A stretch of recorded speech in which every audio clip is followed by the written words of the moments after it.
kettlebells, high swing. So for this exercise, we're going to focus on exercise form rather than weight. Here's your basic setup. From this position, the kettlebell is in front of me. I grab onto the horns. From here, I can feel my hamstrings and my glutes, and my upper back and my lower back is all flat. As you can see that. Here's my setup again. I smell the roses. Exhale. Exhale on top. Exhale on top. Inhale. Exhale. And then we place it back. At the peak of the swing, the base of the bell will always has to face the wall.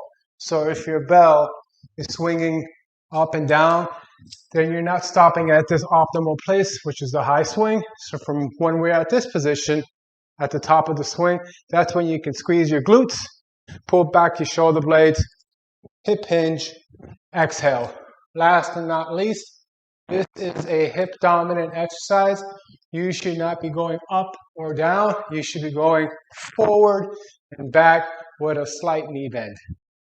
If you have any questions, reach out through the message app and enjoy the exercise.